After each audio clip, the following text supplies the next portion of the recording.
जय श्री कृष्णा, राधे राधे, जय श्री हरि। भक्तजनों, क्या आप जानते हो कि भगवान विष्णु ने मछली रूप में आकर कैसे वेदों को समुद्र से बाहर निकाला था। जी हाँ, आज हम सुनेंगे कार्तिक महात्म कथा का चौथा अध्याय, जहाँ भगवान ने मत्स्य अवतार लेकर धर्म की रक्षा की और तीर्थराज प्रयाग की स्थापना की। तो आइए श्रद्धा से सुनते हैं श्री हरि के अद्भुत मत्स्य अवतार की कथा और अंत में तुलसी जी की कहानी। तो आप वीडियो में बने रहिए। कश्यप मुनि की अंजलि, लिया मत्स्य अवतार, बोले मुनियों से प्रभु शंकासुर को मार। नारद जी बोले, ऐसे कहकर विष्णु भगवान एक मछली रूप धारण कर विंध्याचल वासी कश्यप की अंजलि में अवतरित हुए। उस मछली पर दया करके मुनि ने उसको कमंडल में डाल लिया। जब वह उसमें ना समाई तो कुआं में डाला, कुआं में ना समाई तो तालाब में, तालाब से समुद्र में वह मछली डाली गई। तब वह मत्स्य रूपधारी भगवान शंकासुर दैत्य को मारते हुए और उसे अपने हाथ में दबाकर बरिवन को गए। वहाँ सब ऋषियों को बुलाकर भगवान बोले कि जल के भीतर वेद निमग्न हो गए हैं, तुम उन्हें ढूंढो और शीघ्रता पूर्वक जल में से निकाल कर रहस्य समेत ले जाओ, जब तक मैं सब देवताओं समेत प्रयाग में निवास करूंगा। नारद जी बोले, उन तपोबली मुनियों ने तब बीज और यज्ञ मंत्रों सहित वेदों का उद्धार किया। उन ऋषियों में से जितना भाग जिसने भी निकाला वह उसी नाम से प्रसिद्ध हुआ। पीछे सब मुनि मिलकर प्रयागराज को गए और प्राप्त हुए वेद विष्णु भगवान को अर्पण किए। संपूर्ण वेदों को पाकर ब्रह्मा जी ने प्रसन्न हो देव और ऋषियों सहित अश्वमेध यज्ञ किया। यज्ञ के अंत में देवता, गंधर्व, यक्ष, पन्नग, गृहस्यक पृथ्वी पर दंडवत और प्रार्थना करके बोले, देवादिदेव, यह समय हमारी प्रशंसा का है। हे रमापते, ब्रह्मा जी ने इस स्थान में नष्ट हुए वेद फिर पाए और हमने यज्ञ के भाग प्राप्त किए, इसलिए यह स्थान पृथ्वी पर अत्यंत श्रेष्ठ और पुण्य देने वाला है। यह महीना भी अज्ञान आदि को दूर कर अक्षय फल कराने वाला होएगा। ऐसा वरदान हमको दीजिए। श्री हरि विष्णु भगवान बोले, हे देवताओं, जो बात तुमने कही है यही मुझे भी पसंद है, सो ऐसा ही होगा। यह ब्रह्मचित नाम से सबको सुलभ होगा। सूर्यवंश राजा भागीरथ यहाँ गंगा जी को लाएंगे और इस जगह पर सूर्य की पुत्री यमुना जी से संगम होगा। ब्रह्मादि तुम सब देवता मेरे साथ निवास करोगे और यह तीर्थ तीर्थराज के नाम से प्रसिद्ध होगा।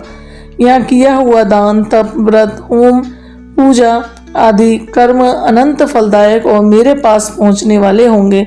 अन्य जन्मों के लिए किए हुए कर्म भी इस तीर्थ के दर्शन मात्र से ही नष्ट हो जाएंगे।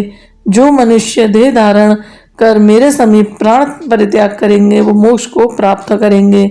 जो पुरुष अपने पितृश्वरों का यहाँ श्राद्ध करेंगे उनके पितृगण मेरे स्वरूप को धारण करेंगे। यह काल भी मनुष्यों को पुण्य फल देने वाला होएगा। माघ मास में मकर संक्रांति को प्रातःकाल स्नान करने से यहाँ पर संपूर्ण पाप ऐसे नष्ट हो जाते हैं जैसे सूर्य से अंधेरे का नाश हो जाता है। उनको मैं सालोक्य, सामीप्य और सारूप्यन इन 3 प्रकार की मुक्ति क्रम से देता हूँ। हे मुनीश्वरों, मैं सर्वज्ञ रूप से बदरीवन में सदैव निवास करता हूँ। जो फल अन्य तीर्थों में 100 वर्ष में मिलता है वह तुमको वहाँ 1 दिन में ही प्राप्त होएगा। उस स्थान के दर्शन करने वाले मनुष्य जीवन मुक्त हो जाते हैं, उन्हें कोई भी पाप नहीं लगता है। नारद जी बोले, हे प्रभु, देवता लोग ऐसा कहकर ब्रह्मा जी सहित वहीं अंतर्ध्यान हो गए और इंद्रादिक देवता अपने अंशों से वहां स्थित रहकर अंतर्ध्यान हो गए। जो मनुष्य शुद्ध चित्त से इस पवित्र कथा को सुनते हैं उनको प्रयागराज और बद्रीवन जाने का फल भी प्राप्त होता है। इस प्रकार भगवान श्री हरि के मत्स्य रूप की यह अद्भुत कथा समाप्त हुई। जो भक्त कार्तिक मास में श्रद्धा से इस कथा को सुनता या सुनाता है वह समस्त पापों से मुक्त होकर बैकुंठ धाम को प्राप्त होता है। बोलो भगवान श्री हरि की जय। आइए हम सुनते हैं कार्तिक मास में सुनी जाने वाली तुलसी जी की कहानी। एक बुढ़िया नित्य तुलसी जी का पूजन करती थी और कहती, तुलसा माता तू सुखदाता श्री कृष्ण की प्यारी, बिरला सींचू तेरा तू कर निस्तारो मेरो, मूंग भात का खाना दीजो, पीताम्बर की साड़ी दीजो, कृष्ण को कन्या दीजो, केसरिया को घटा दीजो, बैकुंठ को वास दीजो, हरी हरी कहती है जइयो। ये बुढ़िया ये वाली भजन तुलसी माता को सुनाती थी। अब तो तुलसी जी दिन दिन सूखती जाएं। जब कृष्ण भगवान आए तो पूछा, तुलसी जी तुम हरी भरी होने की जगह सूख क्यों रही हो? तुम्हारी तो आजकल बड़ी अगवानी हो रही है, पूजा हो रही है। तुलसा जी ने अपने सूखने का कारण बताते हुए बुढ़िया की सब अभिलाषाएं बता दी और आगे बोली, भगवान मैं सब कुछ तो उसे दे दूंगी, पर तुम्हारा कंधा कहाँ से दूंगी? कृष्ण भगवान बोले, बस इतनी सी बात है, जब बुढ़िया मरे तो घंटा झालर शंख बजा देना, मैं अपने आप चला आऊँगा। कार्तिक पूरा हुआ, बुढ़िया ने मरण संजोया। अब तो वह बुढ़िया बड़े बड़े योद्धाओं पर भी ना उठे। तुलसा जी को यह मालूम पड़ी, झट उन्होंने घंटा झालर शंख बजा दिए।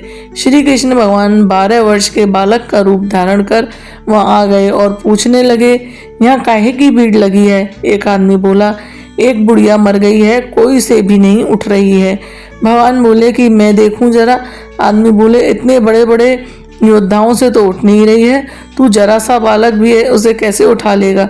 सब आदमी एक ओर हट गए। जैसे ही भगवान श्री कृष्ण ने उसे कान में कहा, मैं कंधा देने आया हूँ।